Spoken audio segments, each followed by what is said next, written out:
gonna have to tell me, baby, 'cause I wanna know what you're thinking. I know we're taking it slow, but it's the way you move your lips and how words roll off your tongue that's got me speechless. Wanna sit and talk to them more.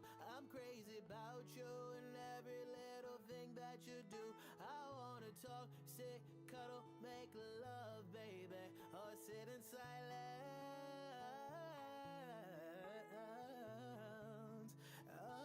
Oh, has anybody ever told you about your eyes? The way you move your lips, baby, when you cry. Tell me, baby, I wanna be with you, you wanna be with me. We should get together, baby, we should have some kids. Hey, be my wife, okay now. Be my wife, okay now. Be my wife, okay now. Be my wife, okay now. I love it when you ask me how I'm doing today. You'll have to check in, I guess.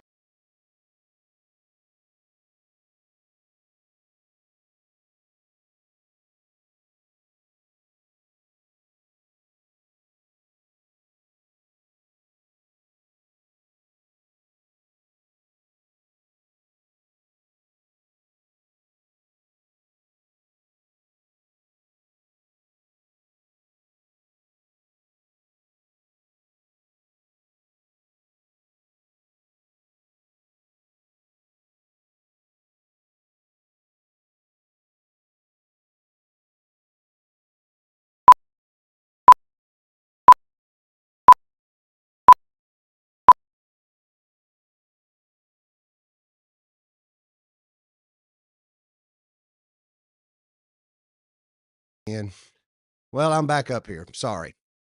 Second thing is, I made fun of Anthony Pelham where he lives in the middle of nowhere, and that's where I live now. So karma will get you when you make a joke about somebody where they lived.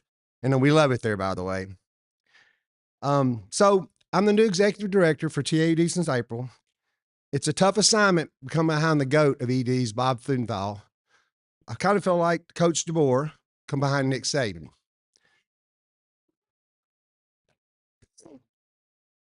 Is that Anthony Pelham? Sound like Anthony Pelham. Yep. So just like the University of Alabama, TAUD is going to be just fine. And not just because of me, because of the great team that's assembled here. I think if you ask any of the team members from TAUD, they'll tell you they're very excited about TAUD's future and what we're going to do. Since being here, I've been amazed at the talent at TAUD and all the things that we're involved in. And a lot of y'all may not know everything they're involved in, but they're doing a lot of very good things for our members and pretty much groundbreaking nationally through the NRWA. Some things I've learned that we're doing that not other states are doing, and really some really forward-thinking things. So I would like my team, the TAUD team, to just stand up real quick, if you would, please. Where y'all at? Give them a hand.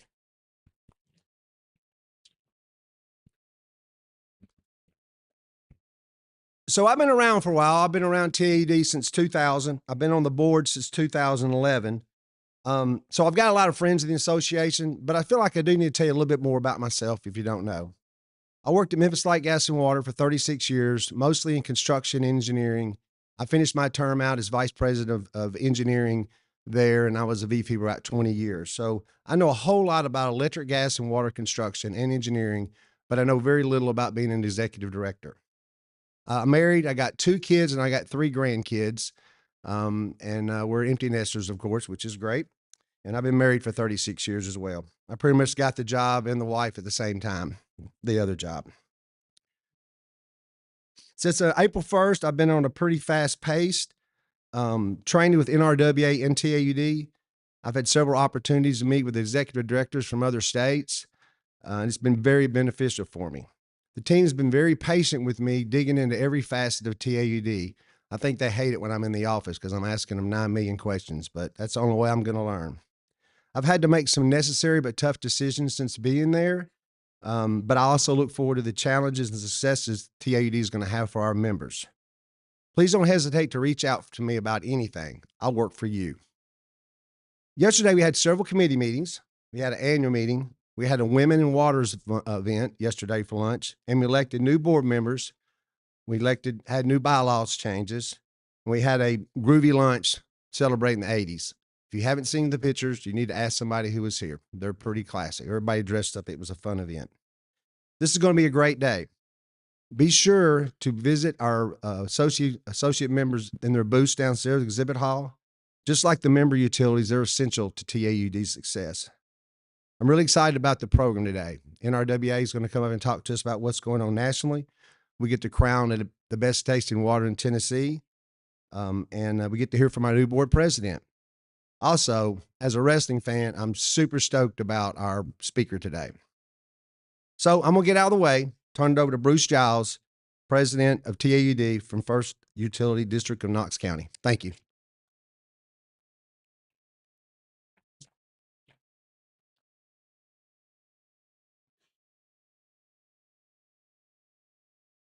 Like Nick said, welcome to everyone. I'm going to ask everyone to rise, and we're going to do the pledge, and I'm going to pray over this meeting, and then we'll get started, okay?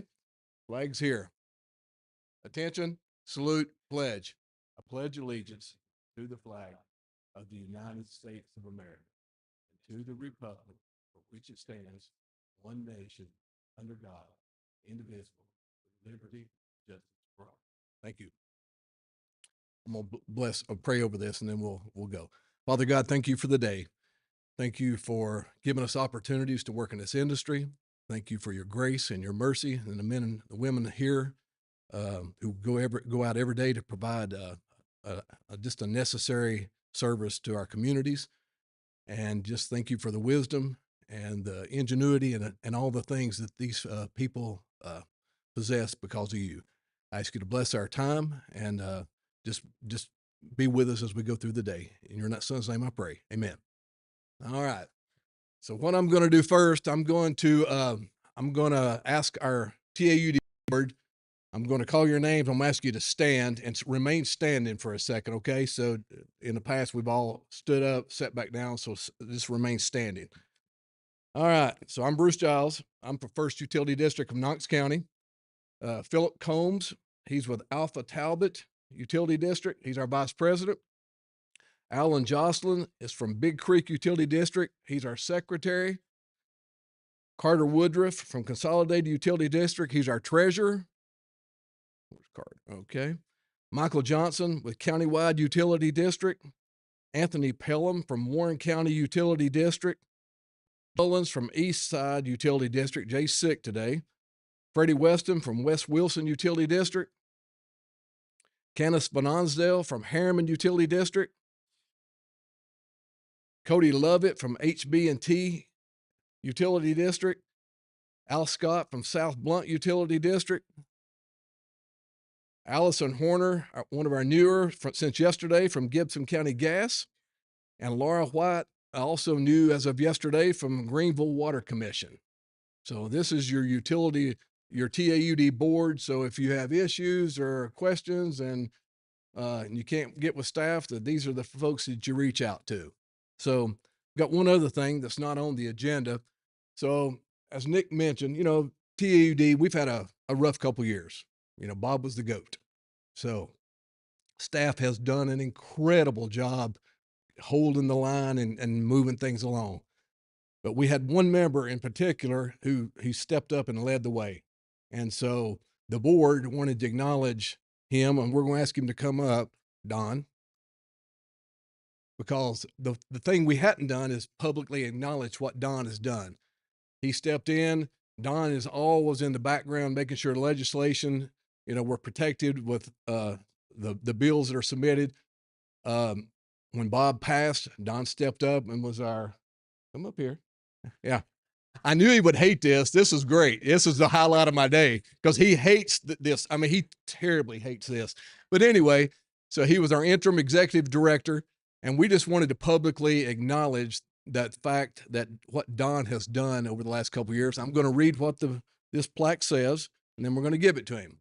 So, in recognition for your steadfast and loyal service to the preservation and success of Tennessee Association of Utility Districts, your leadership and commitment have been key to ensuring the organization is successful and is a strong voice for Tennessee utilities past, present, and to the future. From the Board of Directors of Tennessee Utility District.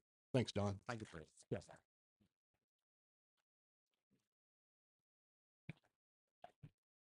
Now that we made Don uncomfortable, so y'all can sit down. Thank you very much. I think I'm turning this over to Keaton to start the water tasting contest.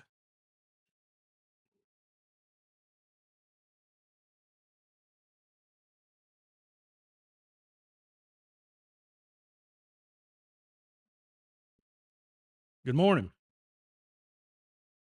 First of all, I want to introduce our judges for our best tasting water contest. We have Mr. Chris Kenyon, VP National Rural Water from Michigan. The Energy Efficiency Program Director, Ms. Barbara Merrill from Oklahoma. Ms. Arlisa Armstrong, the Tennessee Director of USDA. And last but not least, Ms. Kristen Allen from WVLT here in Knoxville. Thank you all. They have been instructed on how to judge the contest. For those of you that don't know, we have 11 regions across the state. Each region has a best tasting water contest. The winner of that contest is here today. The winner of this will represent the state of Tennessee at National Rural Water Rally in February in Washington, D.C. From Region 1, Irwin Utilities. If you will stand when I call your name, please. Region 2, City of Maryville. Region 3, City of Maynardville. Region 4, City of McMinnville. Region 5, Madison Suburban. Region 6, Chapel Hill. Region 7, Lawrenceburg Utility Systems. Region 8, City of Union City. Region 9, Clarksville Water and Gas. Region 10, Tellico Plains Water and Sewer. And Region 11, the City of Covington. Congratulations and good luck.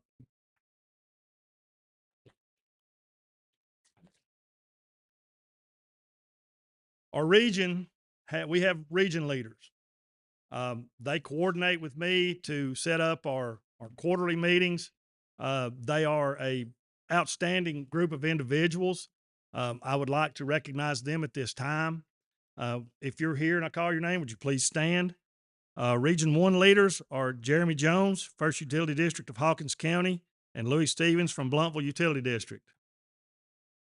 Region 2 is Brad Brummett from First Utility District of Knox County. Region 3 is Greg Jones, Clinton Utilities Board. Region 4 leaders are Buster Harmon from Byrdstown Water Department and Anthony Pelham from Warren County Utility District. Region 5 is Michael Clay from West Wilson Utility District and Bruce Trotter from Harpeth Valley Utilities District. Region 6 is Scott Young from Tullahoma Utilities Authority. Region 7 is Steve Summers from Lawrenceburg Utility System.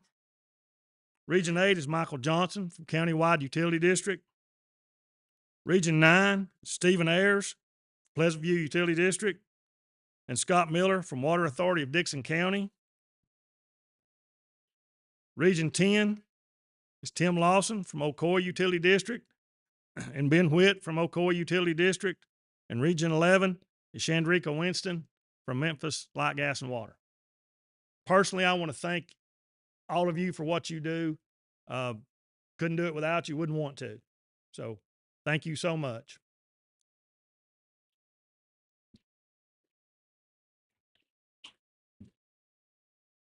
This year's 2024 Region Leader of the Year is Brad Brummett, First Utility District of Knox County.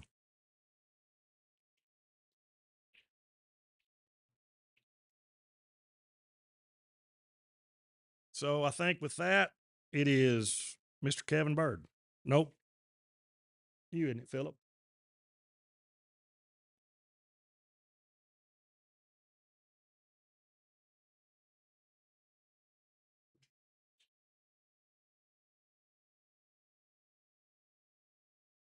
Good morning, TAUD. It certainly is an honor and privilege to stand before you representing the great state of Tennessee and our entire membership as your national director. Thank you for allowing me the opportunity to serve in that position. I have the privilege of getting to recognize a few of our special guests that we have here with us today. We're fortunate enough that we have Chris Kenyon and his lovely wife, Deb Kenyon, who is serving as Vice President of the National Rural Water Association. And I look forward to working with him the next couple of years and relying on him and his wisdom and his expertise that he's acquired in his several years of experience. So looking forward to that. Also, I want to recognize Barbara Merrill. Barbara is also she's a water taste judge over here with Chris. But Barbara, I think she may be the longest serving employee that National Rural Water Association has. But Barbara has served nearly somewhere around 40 years.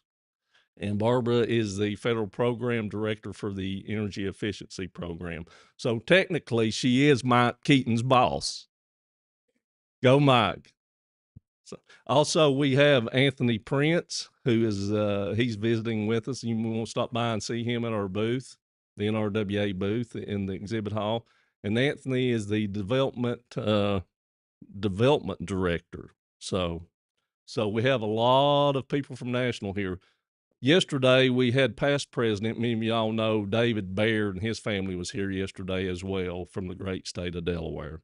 So it's my honor and privilege. I forgot our good friend David Peterson. You know, David Peterson, that's all I ever hear is David Peterson, David Peterson, David Peterson. So David is from the great state of Kentucky. If y'all recall, Doug Anderton from Georgia, who passed away several years ago, was an icon or a staple here at TAUD. He always attended this function, and David has sort of transitioned into that position. David is currently serving as secretary for National Rural Water Association, and he brought his son Michael with him to this conference. So Michael started out in the water treatment with Northeast Knox Utility. So Greg Morgan, are you in here? Greg, is he all he says he is, or can you vouch for him? He had hair, I believe, didn't he? So, but one of the things I can say about, I can brag on him. Now, David claims that he can walk on water, but I've yet to see it. So, but Michael, with this water taste contest here, you know, whoever wins ends up going in February to represent Tennessee at the Great American Water Taste Contest in Washington, D.C. So last year, Michael's utility came in second place. Now, I don't think David's ever I don't even think you've made the top 5. So, but it's a testament to his lineage and his family, but we're glad that he's here as well. So, but it is my honor and privilege today to introduce to you the CEO of National Rural Water Association and my good friend, Mr. Matt Holmes.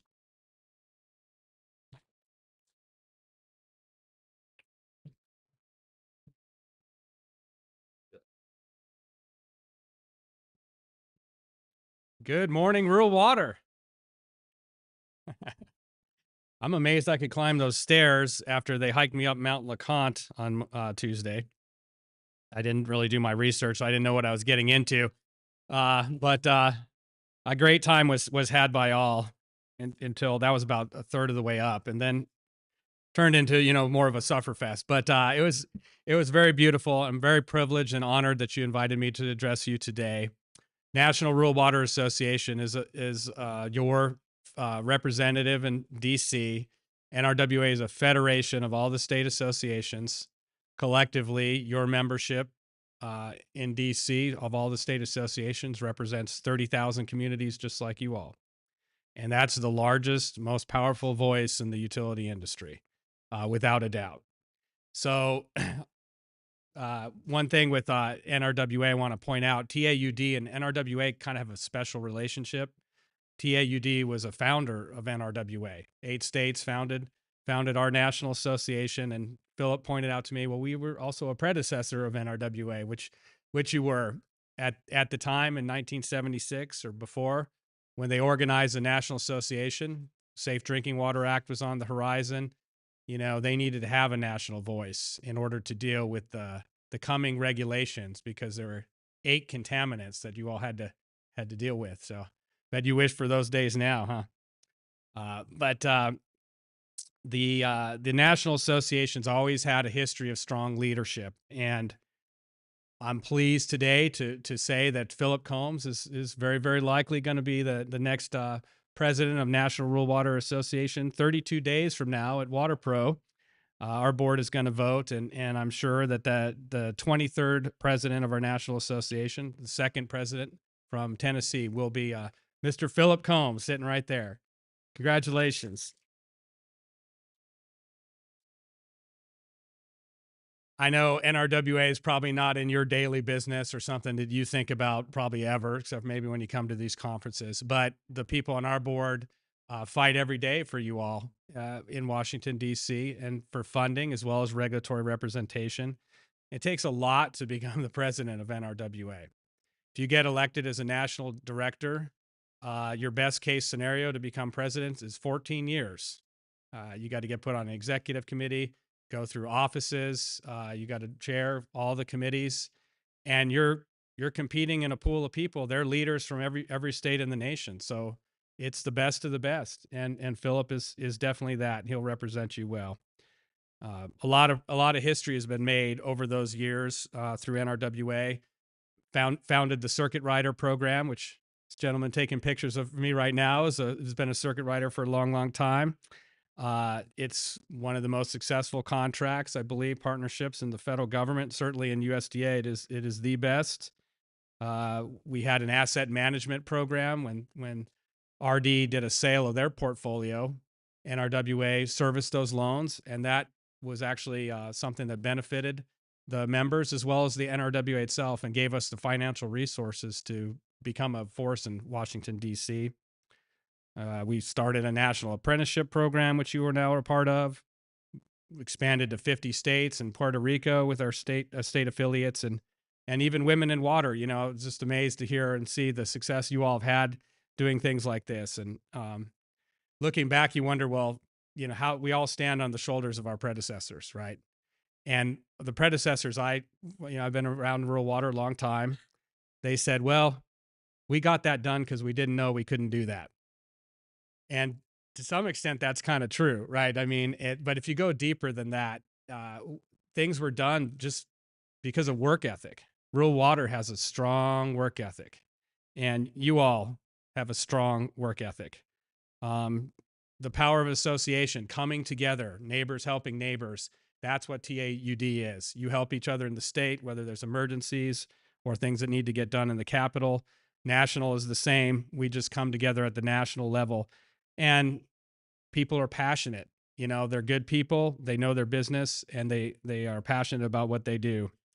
Now on the horizon for what NRWA is dealing right now, we've done some things we didn't know we could do right now, but our leadership has made the choice to take risks, and some of those risks have paid off. One is the PFAS litigation that we are engaged in with 3M, DuPont, and other manufacturers. That's not something our board wanted to do. We don't historically litigate against anyone. That's not been our style, but just the fact that utilities were going to have to pay for this constituent that was manufactured, that you would be the ones responsible for this, just didn't sit right to the board. So they took a leadership position in 2017. Now you see those settlements are coming in. Hopefully they'll benefit some people in this room. Very likely that's going to be the largest environmental settlement in history. So that's a pretty big thing to do for rural water, and it's done collectively. Other things that we're doing right now, cybersecurity is a huge issue. I'm sure you've all seen. I know that you have some state activity and state regulations on cybersecurity here. Nationally, it is a top national security issue. So it's not just EPA, it's the White House, it's the National Security Council. It's people that are interested in defending our country are looking at this as a means of attack. We're constantly engaging with these folks, trying to tell them what the reality is, what you all are dealing in the field with the threat or potential threat of cybersecurity. It's very real, but a lot of it depends on your operations. And we've made some big strides in that area. One thing that the leadership at NRWA did, partnered with AWWA and challenged the rule that EPA put out to regulate cybersecurity through the sanitary survey, which we didn't think was a great precedent to set or a good way to go. And EPA withdrew that rule. So that was a huge win that does not happen very often. I always heard that song in my head when we were engaging this. I fought the law and the law won, but that one we did win. So that was a big one. And thanks to the help of people like you and your state association. Consolidation is a big issue right now on the federal level, trying to do more efforts to encourage consolidation. You all are leaders in that. That doesn't need to be something that's given to you on the federal level, and it doesn't need to be something that's mandated at that level. That's our position. Our focus right now that I want to leave you with, two things that are really important. One, we're doing a campaign to support rural development.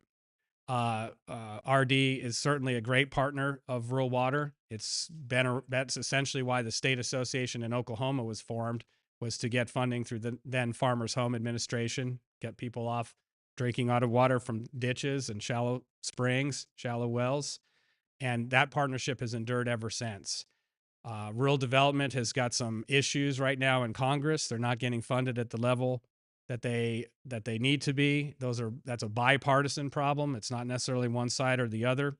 So we've created a campaign to support rural development, and you'll see that and have seen it from TAUD. That's going to be a long-term effort because that's not going to get fixed in this upcoming Congress, but it'll get fixed the next Congress. So we ask you to just educate everybody you can. This is actually going to have to be something where rural America stands up. The name of the campaign is Rural America Relies on Rural Development. And there's a little bit of edge at the end of it, which is rural Americans deserve rural development. You're going to have to ask for that money and get that money. Right now, they're earmarking those funds, and that's reducing the amount of grant money RD has to historically low levels. They need the grant money to make the loans affordable for many small communities. So you'll see that come out. We have a pledge on there. I encourage you to sign that pledge and continue to be involved in that or become involved in that, because otherwise, basically EPA is going to have all the cards. And, we partner with EPA. We work with EPA. There's nothing wrong with getting money through the SRFs. We lobby for the SRFs as well. Just think there should be another alternative out there for folks to be able to access. And for the smallest communities, that's the mission of rural development. Their mission is rural communities and always has been. They're the only agency with that mission. So let's please keep them healthy and whole. And we have a workforce survey out right now and encourage you to look at. I know everyone hates filling out surveys. This one is about a 10-minute survey. We did that on purpose so it's statistically significant, and we can go up to Congress and advocate for you people in this room. You all know that there's serious shortages in the workforce. You know what challenges you're facing with salaries far better than I can relate to you. There is no national data right now on the water industry specific to you all. All the national data includes engineers, consultants, manufacturers, people that work at East Bay Mud in San Francisco, and people that really knock those statistics out of whack. So this survey is going to be really, really important for national to be able to go to DC and advocate for you. So please take 10 minutes of your time, if I could ask, and fill it out. And certainly the staff here TAUD can help you with that as well. All this is really made possible by the leadership, being involved those 14 years to become president, I mentioned earlier, of National Rural Water. It's a double-edged sword. It's difficult to get volunteers to work at your utilities, I'm sure. Volunteers are so busy. Everybody's so busy now. But the advantage of that is our leadership knows the industry. They know the issues. They can testify in front of Congress as bona fide experts. They can go to the head of EPA and talk to them on behalf of all of you in the industry. And that's something that's also unique in the association space. A lot of other associations, the volunteers are elected and they serve few terms, and then they drop off. We put you through the ringer, Philip. So I hope you're prepared.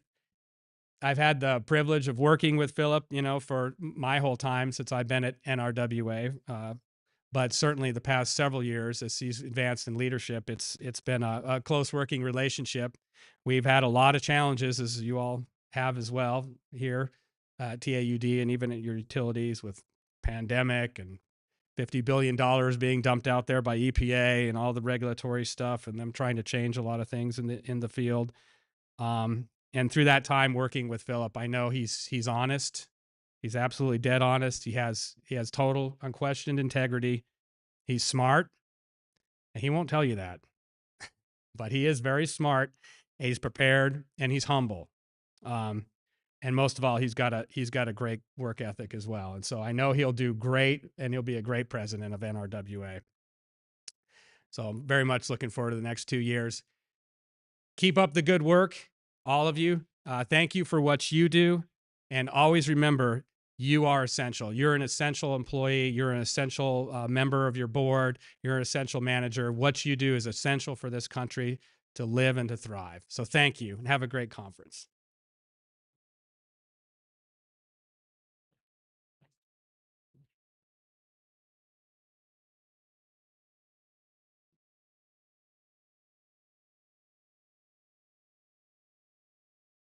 Yeah, I climbed the mountain too. My legs are still too sore too.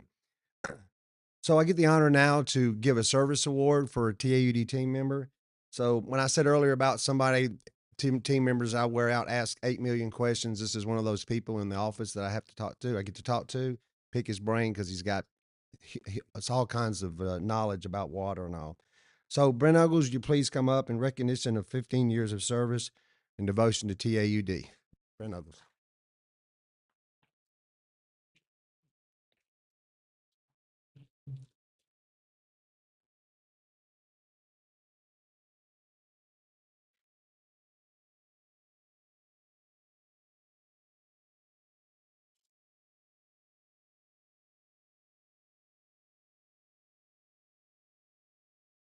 At this time, we'd like to recognize the Tennessee Utility Education Corporation scholarship winners. First, the Sam Bruce Scholarship recipient, Campbell Darnell. The Henry Elrod Scholarship, Morgan Jackson. The Harold Clark Scholarship, Kennedy Darnell.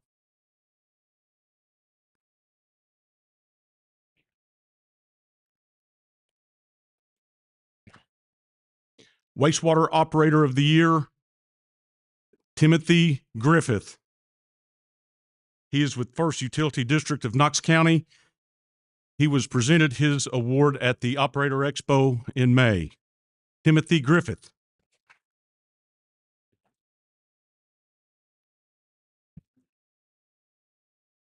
Collection Operator of the Year, Steve Carman from First Utility District of Knox County.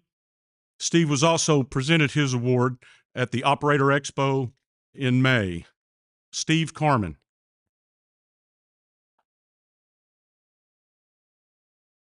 Water Operator of the Year, Wayne Thomason, Lakeview Utility District. Wayne was nominated for this award by Drew Russell. He's been with Lakeview Utility District for over 12 years. Wayne holds Distribution 2 and Water Treatment 3 licenses. Wayne is responsible for repairs, maintenance, meter reading, running heavy equipment, and drawing samples. Drew describes Wayne as friendly and quick to help other customers with all their issues. His knowledge of the water treatment plant is unmatched. Lakeview General Manager Carol Tharp describes Wayne as a very hardworking, dependable person who goes above and beyond to do what is called, no matter what the hour or working conditions. We're very, very lucky to have Wayne.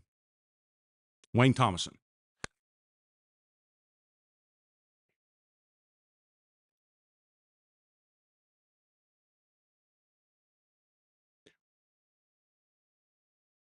Women in Water Professional Woman of the Year. From Cumberland Insurance Agency, Lisa Crittenden.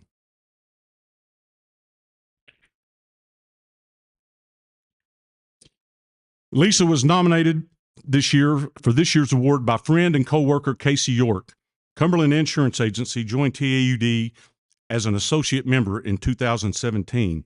From the moment they joined, Lisa has gone above and beyond to take care of TAUD members and their insurance needs. She's friendly, efficient, and patient in dealing with customer claims. Lisa is organized and timely in taking care of the TAUD membership. It's much more than just paperwork. She truly cares about each member and their situation and how to get them their compensation as quickly as possible.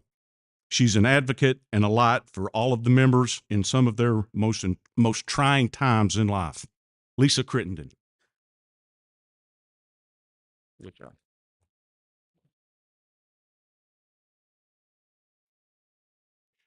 Women in Water Patriot Award from First Utility District of Knox County, Mr. Bruce Giles. Bruce was nominated for this award by Keena Hires and Leah Butler, describing Bruce as a phenomenal leader in the water industry, highly sought for expertise, and widely respected for his contributions. Over the past 13 years, Bruce has created opportunities for professional growth and advancement of females at FUD, creating a more skilled and diverse workforce. Bruce has been a committed advocate and supporter of women in water, encouraging FUD employees to attend Women in Water and TAUD events. Keena and Leah feel Bruce has been a champion of women in the water industry, whose efforts have empowered many women and set a standard for excellence in inclusivity in our field. Bruce Giles. Good job.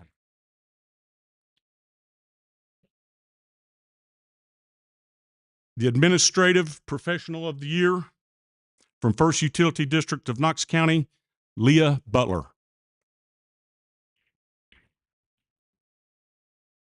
Leah was nominated for this award by Keena Hires. Leah has been with FUD for 14 years, serving as Human Resources Manager for the district.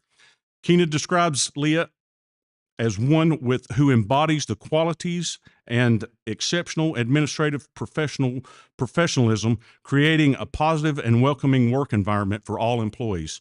Leah is not only thorough and detailed-oriented, but demonstrates a genuine care for the well-being of FUD employees. She is an invaluable asset to the FUD organization throughout her level of commitment, support, and willingness to help. Leah is a crucial part of FUD's leadership team. Leah Butler.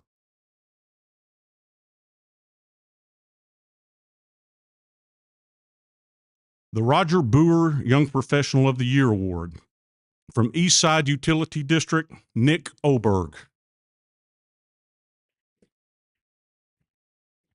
Nick was nominated for this award by coworker Jonathan Stratton. Nick has been in the utility industry for 10 years and with Eastside for 6 years. He's been instrumental in developing the use of GIS and web maps, improving operations and efficiency. As plant manager, Nick has improved operator training and workload management, pairing young operators with seasoned staff to facilitate learning experiences and increase employee satisfaction. He's overseen 2 successful capital improvement projects. Through his involvement with the Water Professionals Leadership Academy, Nick advocates for the utility industry and his engineering profession by hosting young students, promoting interest in our industry to the next generation. Nick has provided our utility with professionalism, leadership, and vision. Nick Oberg.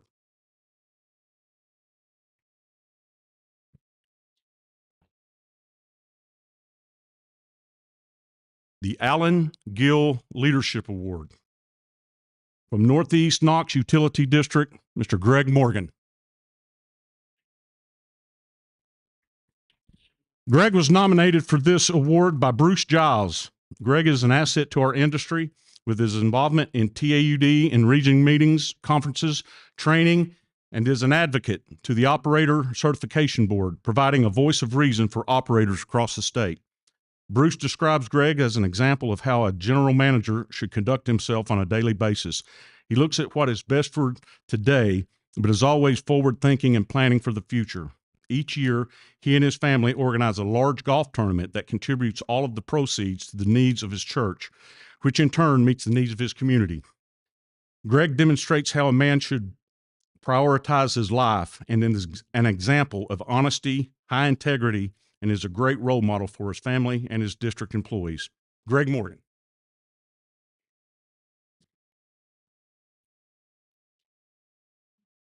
Associate Wall of Fame from Southeastern Tank, Jason McGee.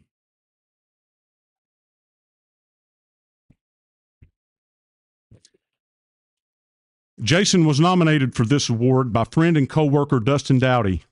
Jason has been in the industry for over 20 years and an active part of TAUD throughout his career. He was the 2019 recipient of the TAUD Associate Member of the Year Award and served as the Associate Representative to the Board of Directors for the 22-23 fiscal year. He is an integral member of the water and wastewater community.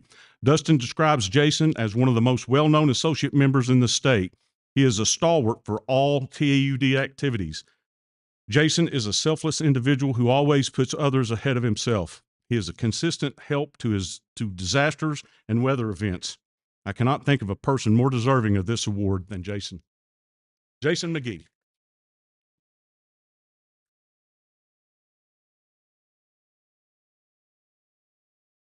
We have two Cecil Brandstetter Legacy Awards. First, from West Knox Utility District, Drexel Heidel.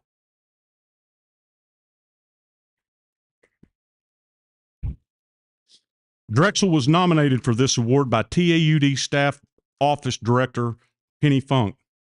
Drexel joined the TAUD Board of Directors in 2012.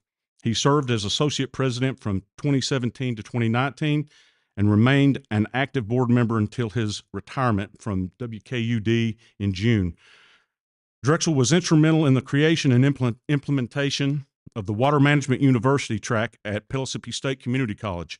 Drexel partnered with Pellissippi State, providing employment and internships to WUM track students. Drexel left his mark and legacy on our industry through his passion for education and professional advancement opportunities. Penny describes Drexel as a top-notch general manager who ran a great utility district. He's one of the smartest people I've ever met. He's an absolute asset to our industry, and I'm proud to call him a friend. Drexel Heidel.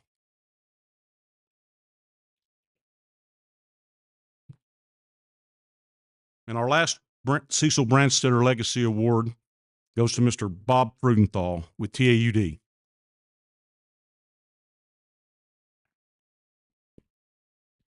Bob was nominated for this award by members of his administrative staff. Sadly, we lost Bob to a long and hard-fought battle with cancer in October of 2023. But his legacy lives on in this association and those who were fortunate enough to work with him for 15 years that he led this association. Bob became executive director in June of 2008 and improved every area of the association, including conferences, training, technical assistance, membership, and advocacy. Bob was a true visionary and provided great leadership and direction not only to TAUD, but NRWA and several other organizations and state agencies that was a part of his orbit. Bob was responsible for creating the Tennessee Utility Assistance, which now provides accounting, cross-connection, and contract management services to utilities across the state. Bob was business-minded, intelligent, hardworking, dedicated, humble, and truly cared about his employees and the association. He understood that this industry is a family and treated our members likewise. He left a footprint on this industry that will not be forgotten. Accepting this award on behalf of the Freudenthal family is Bob's niece, Sydney Hobbs. Bob Freudenthal. Thank you. Thank you.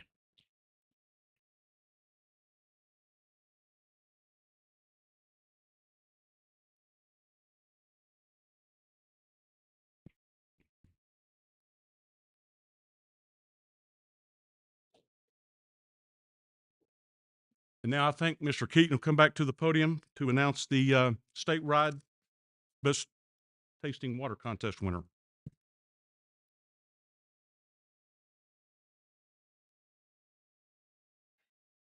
Again, I want to thank our judges, Chris Kenyon, Barbara Merrill, Arlisa Armstrong, Kristen Allen. Thank you so much. Congratulations again to all of our region winners. But the 2024 Best Tasting Water Contest winner, who will represent the state of Tennessee at National Rural Water Rally, is the city of Covington from Region 11.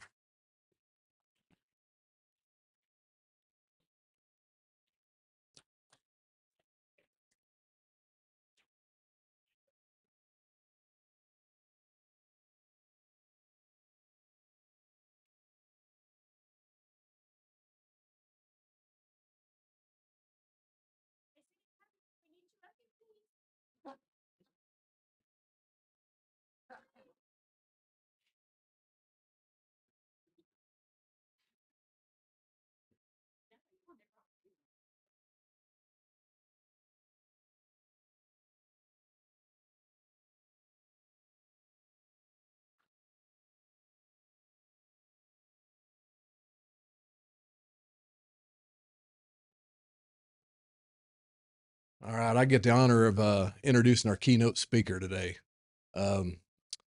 So, you ready to go, big man? Yeah, he's always ready. I was trying to figure out how to introduce Knox County Mayor Glenn Jacobs, and I thought, he's kind of larger than life. So I'm gonna tell a story because I like to tell stories. So there was the election. I think it was in 2018. It was when your first term started. So we helped sponsor a breakfast for the 3 candidates. I'd never met Glenn before. I pull up in the parking lot.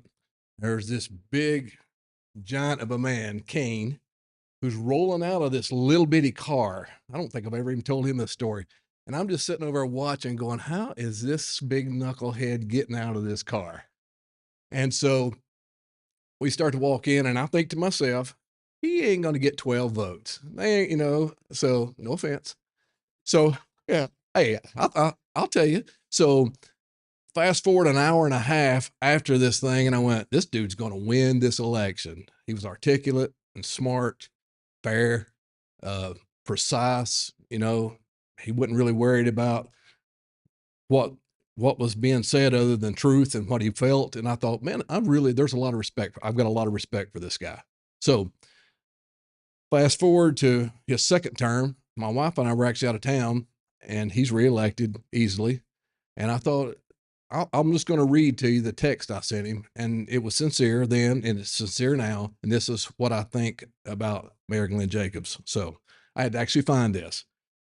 So I said, Mayor, congratulations. And I just lost it. Congratulations on your reelection, and thanks for making it easy to work with Knox County. In my 31 years in the business, you're the only political figure I've worked with that doesn't make things difficult. And that pretty much summarizes him. So I want y'all to give a hand.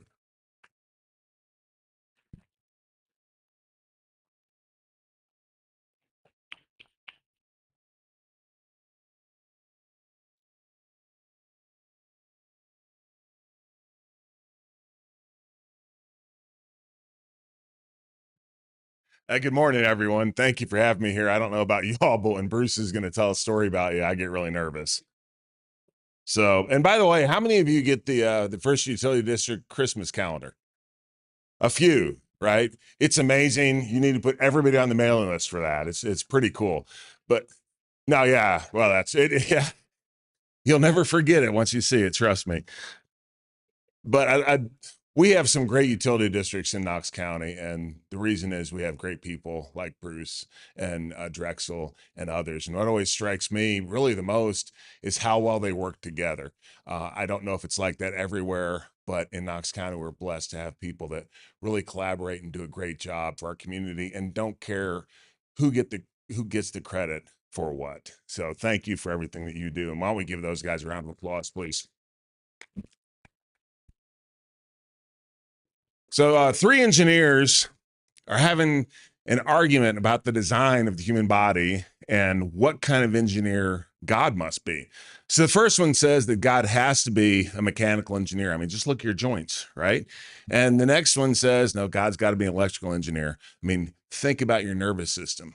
And then finally, the last one pipes up and he's like, nope, God's got to be a civil engineer. And they kind of look at me, he's like, yeah, who else would run a toxic wastewater pipeline right through the middle of a perfectly good recreational area?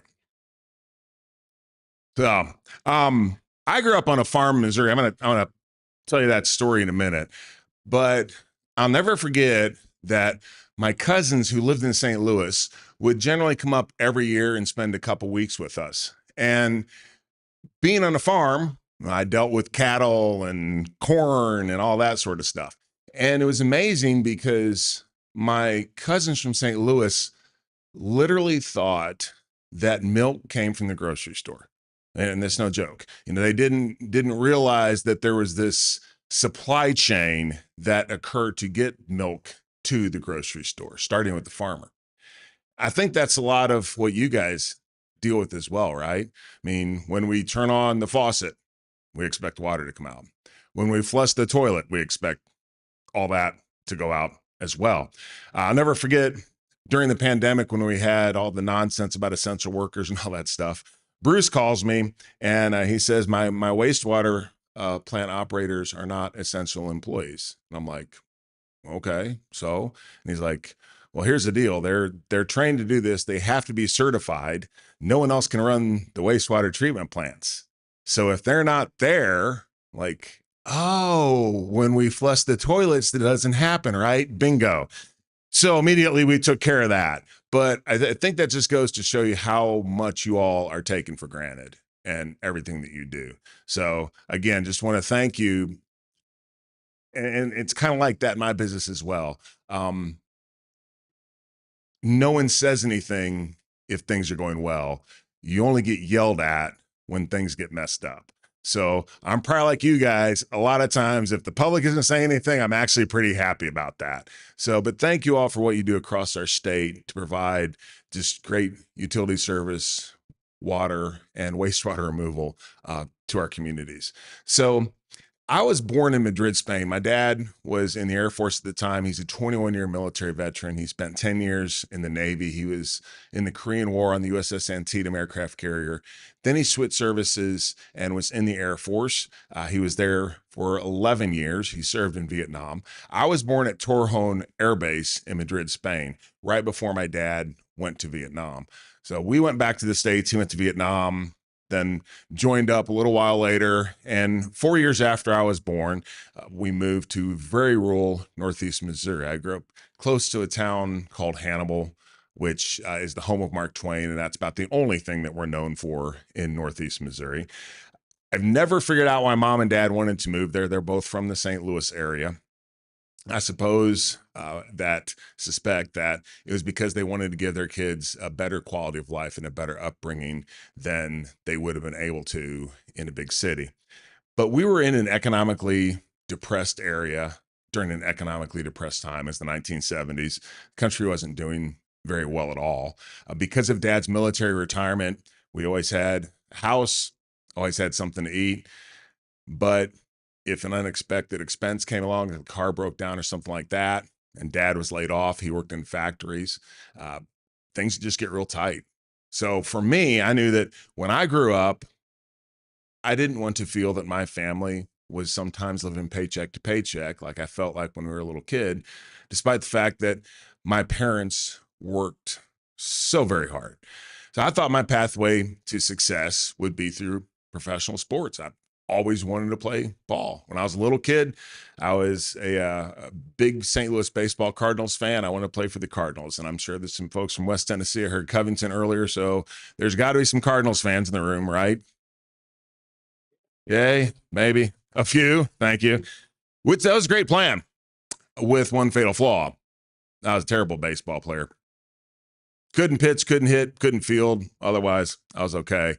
I was tall, clumsy, socially awkward, and I was that kid, right? But being tall, I figured I'd try my hand at basketball. I had a competitive advantage over the other kids. So that's what I decided to do, and I became pretty good at basketball, grew into my body, became very good at basketball, ended up going to Northeast Missouri State University, which is now Truman State University, on a basketball scholarship. I wanted to go to Division I school. I wanted to go to the University of Missouri. Don't hold that against me, please. But Mizzou was our big state school. Unfortunately, I'd suffered a pretty severe ankle injury about halfway through my senior year, and my Division I scholarship opportunities dried up. So I went to a Division II school. While I was there, I put on a lot of weight. I hadn't lifted weights in high school. I was told not to. When I got to college, my coaches are more sophisticated, encouraged me to lift weights. I like to do that. I like to eat. Next thing I know, I had put on like 60 pounds by the time that my eligibility in basketball was up. So the football coach actually came to me and he said, you know, son, you're not going to play in the NBA. It's like, yeah, thanks for that, coach. I appreciate it. I do realize that. But with your size, you might be able to play in the National Football League. So I had some coursework left. I could gain some more eligibility if I switched sports. Didn't really have anything to lose. That's what I decided to do. And he was absolutely right. I was just a very gifted football player just because just my physical attributes, my size, playing basketball for all those years. I was fast, agile, strong. So we had professional NFL scouts are coming to our practices. I'm talking with NFL executives, all these things that would indicate to me that that was going to be my career trajectory, was I was going to be able to play football in the National Football League. Then, as so often happens in life, there was a wrench thrown into those plans. One day in practice, I stepped in a hole and blew out my left knee, tore my ACL, as well as some meniscus and cartilage in my knee. I was not the player after the injury that I was before because I really didn't know how to play football. I mean, I've only been doing it for a year or so, and I relied just on raw athleticism. And obviously now that was somewhat impaired and hampered by my injury. But nevertheless, I mean, I wanted to play football. I wanted to do something in professional athletics. So I came back from that injury in about 6 weeks. I had to play that year. I didn't have a medical red shirt left. So if I was going to play, I had to just suck it up and go. That's what I did. Got through the rest of the season, then was hoping to get drafted, but I was not, which was a disappointment. However, I signed with the Chicago Bears as a free agent, and obviously was super excited to go to the Bears rookie minicamp. The first day of rookie minicamp, you go through all these physicals. I mean, everything from vision, dental, hearing. Obviously, you have teams of orthopedic surgeons that are poking and prodding and manipulating every muscle and joint, make sure everything works perfectly. Back then, they did not have a psychological evaluation, so I was okay with that. No one said anything about my knee. So I thought I was clear. Went to bed that night, and I mean, I was over the moon because the next day I would be practicing with the Chicago Bears. Next day comes, I'm getting off the bus at the training facility. Everybody else was taken up to the practice field, and I was taken to an office building where the director of player personnel informed me that my knee injury precluded me from playing for the Bears and probably in the NFL, and I was given a plane ticket home. I'd only been there 24 hours, actually less than 24 hours. And up until that point is the most devastating thing that had happened to me in my life, because ever since I was a little kid, as long as I can remember, all I wanted to do was play ball. And it's embarrassing to say now, but I wish I'd been a better student in college, because my real motivation for making good grades was to remain eligible so I could play ball. Everything was about playing ball, and that had been taken away from me. And there's nothing I could do about it. I mean, that's sometimes how life works, right? Is you do everything that you possibly can to put yourself in a position to be successful. And then for whatever reason, whether God has a bigger plan, whatever, it's just taken away from you. There's nothing you can do about it. So I was very depressed. For all intents and purposes, I thought my life was over, because all I'd ever done, all I'd ever thought about was playing ball. That's what I wanted to do, and I couldn't do that anymore. In fact, when my degree's in English, but the real reason I had that degree was because if I couldn't play, I wanted to coach and teach, but more so coach. Nevertheless, as I was looking at my future and what I wanted to do with my life, one day I was watching professional wrestling, WWF, with a friend of mine. And I've always been kind of a casual fan, never like a hardcore fan or anything like that, but I'd watch it if it was on. And my buddy says, you know, you should try that.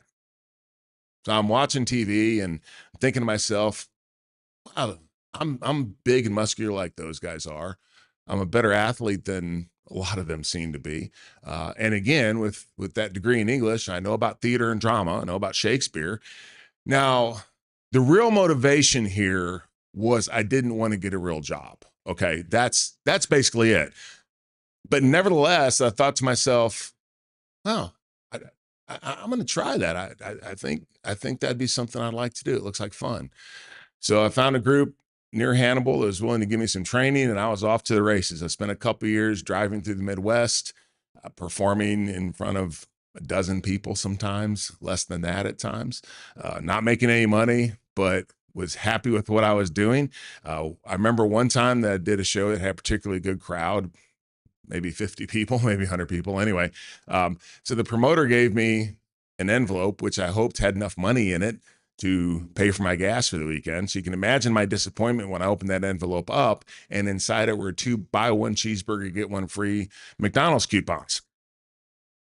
But that was a good payoff, folks. But nevertheless, I enjoyed what I was doing. I thought that I could be good at it if I stuck with it. So I did. Eventually I went to places like Puerto Rico and Japan and Germany, and then came to East Tennessee in 1995. That was the same year that I signed a contract with WWE, which is the Major Leagues of Professional Wrestling. And just like when I got the deal with the Bears, though, I thought, oh man, I'm set. Here we go. Unfortunately, the first couple years of my career there were pretty difficult. I was still polishing my trade and learning my craft. But eventually the character Kane was created for me in 1997. And then my life just changed. I mean, I became an overnight success despite spending decades trying to become an overnight success. But since that happened, I've traveled the world.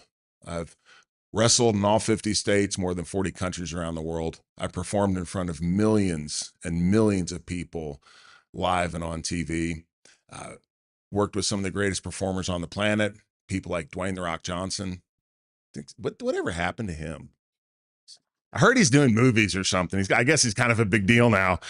But people like him, I did a skit with the Muppets once with Monster, which is cool. I've been in a Scooby-Doo movie, which is amazing. And you know, you've made it in pop culture for being in a Scooby-Doo movie. I have been able to provide my family with that financial security that was really why I wanted to do all this and give them a life that I never would have thought possible. I've touched people's lives in ways that I never knew when I was wrestling. A while back, my wife and I were at a concert at Thompson-Boling Arena in Knoxville, and this lady comes running up to me. Now, mind you, she's wearing a Florida Gator t-shirt. And I'm looking at her going, lady, you're in the heart of all country here. You need to get some orange on. Nevertheless, she comes running up to me. She's like, I've been looking for you. And immediately I'm like, well, it must have been some other big guy, because whatever you think I did, I didn't do. But anyway, she pulls out her phone and she starts scrolling through pictures, and she shows me this picture of me and a young man in a hospital bed. And I remember visiting him at children's hospitals. His face was all discolored and blotchy. And she told me that was the last picture she'd ever taken of her son while he was alive. So now when I look back on my wrestling career, I realize that the wonderful gift that I was given was that I get to touch people's lives. And in some cases, take them out of an environment that is terrible and hopefully bring them into this fantasy world where it's good versus evil with these larger than life figures, and they can forget about all that stuff for a while. And that's indescribable to me, that blessing. But I also think about my life and the arc that my life has taken. And I still haven't figured it out yet. I don't know how my life is possible. I grew up on a farm in Missouri. My family didn't have any money, no political connections, no business connections, nothing like that. And from there, I've been incredibly blessed to do all these cool things in my life. And it's really impossible for someone like me to have done those things. But we see that all over the place, right? And I consider myself a product of the American dream. The reason that happened is because I'm in a place where if you figure out what you're good at, and if you work hard at it, there's no ceiling to what you can accomplish. And you're also free to fail, which is really important. And I think sometimes people look at me and they think, oh, you know, he was big time wrestler. He's in the WWE Hall of Fame. Now he's mayor of third largest county in the state of Tennessee. And his life has just always been great and amazing. Well, no, it hasn't been. There's been a lot of obstacles along the way. And I've failed at a lot of things. I mean, I failed as a baseball player. I failed as a basketball player. I failed as a football player. I've had businesses that have failed, just all this stuff. But the thing is, here in this country, as long as you keep on swinging, at some point, you're going to get a hit. And that's what happened to me. But I think one of the most important things that as a society we have to do, and we have not done a good job of that, although the tide is turning, is encouraging our young people to look at life that way. You see, our education system is geared towards everyone has to go to college, no matter what. And the only way you're going to be successful is by going to college, along the way, accruing a lot of debt, and then kind of figuring things out from there. And to me, that's not the recipe for success. There are a lot of young people, obviously, who are well suited for college and who want to pursue careers which are only possible with a college degree. But that's not every kid. Now, some kids work with their hands really well. They're gifted in other ways. And we have to encourage them to follow that, to do what their mind and their heart tells them to do, instead of trying to pigeonhole them into this pathway to success that really hasn't been beneficial for many people. I know this from my own life. I have one brother and one sister. My sister is academically the smartest person anyone would ever meet. She graduated top of her class in high school. From there, she went to the University of Houston at Clear Lake, got on a work-study program with NASA, and worked there for, 20 years. She was a software systems analyst on the Space Shuttle simulator and then on the Space Station simulator.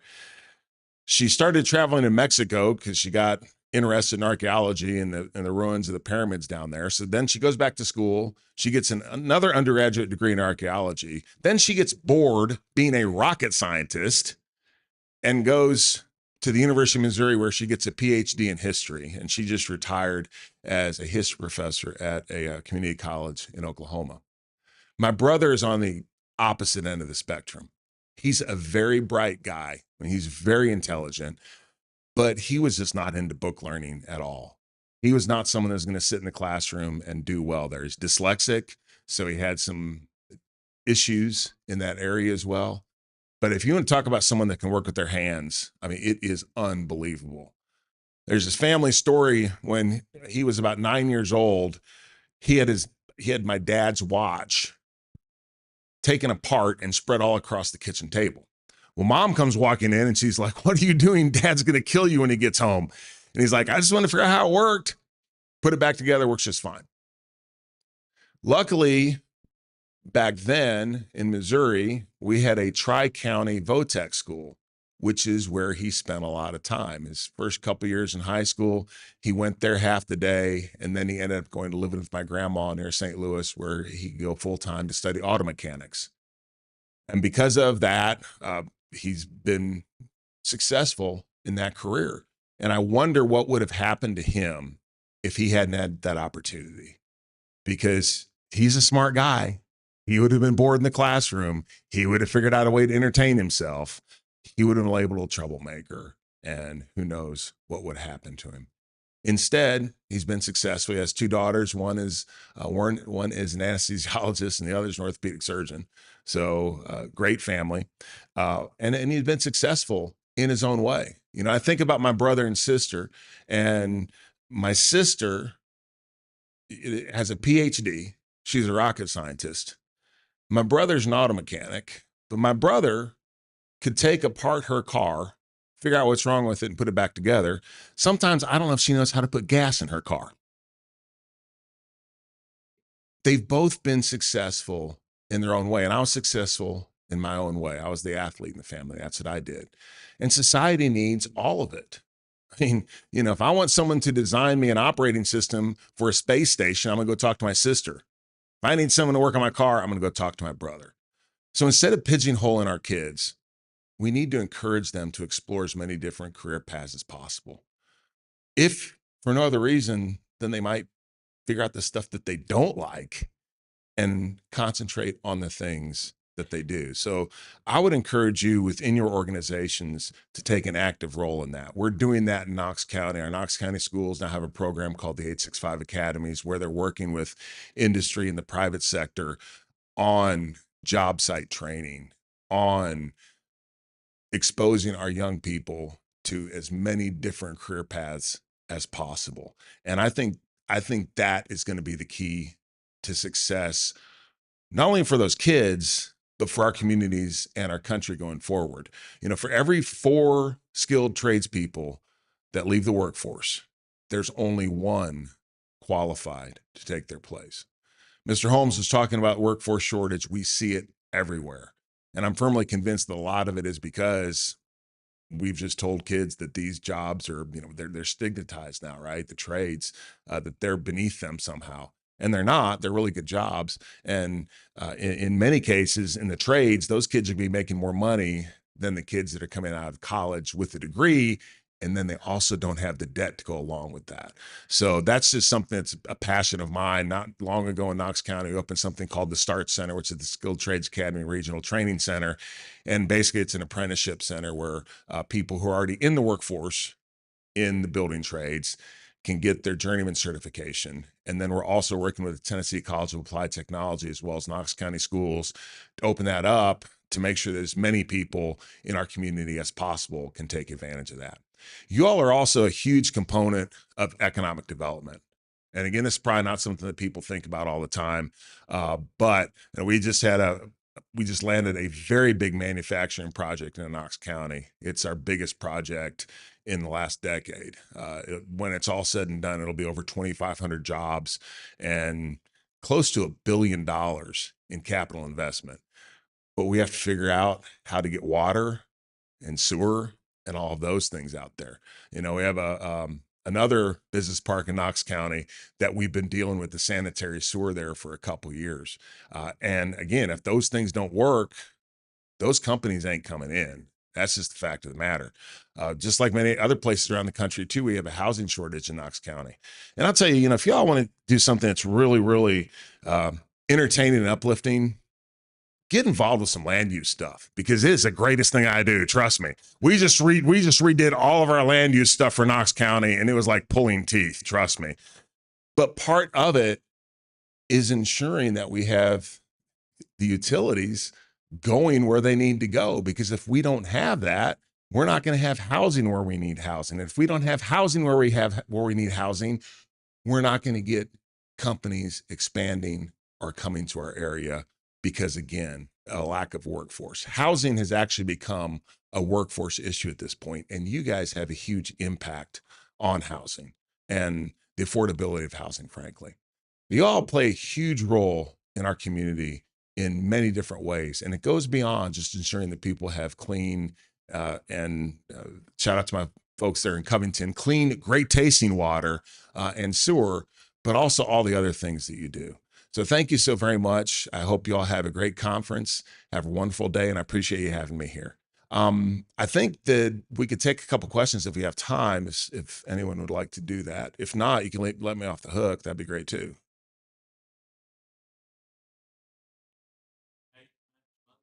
No cage matches anymore. I'm too old. Sorry. No, I haven't had a match in about 5 years now. I know last time I got in the ring too, I hit the ropes a couple times, like, man, this hurts. I don't want to do this anymore. Yes. I'd probably do it for no charitable donation, actually. Anybody else? Sure. I do. Whatever y'all want. But again, I hope you guys have a great conference. Thanks for having me. I appreciate it.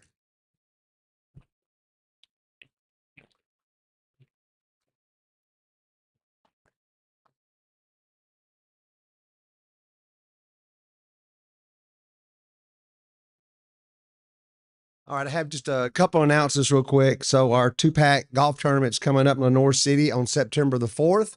Hope we have a big turnout. And then we've kind of revamped our fishing stuff this year. So we're going to have 3 events. This year we're going to have a fishing event at Kentucky Lake on February the 25th. I'm not a fisherman, but apparently it's okay to fish in February. I think that's crazy, but whatever. April the 11th at Watts Bar. And we're really excited. We're going to have a Bob Freudenthal Memorial Fishing Tournament. It is going to be on May the 14th, which is the Wednesday before the expo on Thursday. And that's going to be at Old Hickory Lake. So let's keep your announcements there. The only thing I've got left to do is the door prizes. So I've got some names here for door prizes. Happy present to win. Jordan Young. Jordan Young here. Holler or something. Is he there? Come on. Good. These are our $250 Amazon gift cards. That's what they are. Casey Lawson from Waldridge Ridge Utility District. Casey here? Nope. All right. We got one more. It's just going to be that one. Rhonda Fulton from Clarksville Gas. All right. All right, we've got lunch in the exhibit hall, and then the session starts at 1 o'clock. Everybody have a great day. Thank you so much for being here. I really mean that. And y'all need anything, y'all give me a holler. Have a good day. Oh, make sure you get your badge scanned. Not in this session, but the rest of them. Sorry. Thanks. I'm supposed to say that. Thanks, Tony.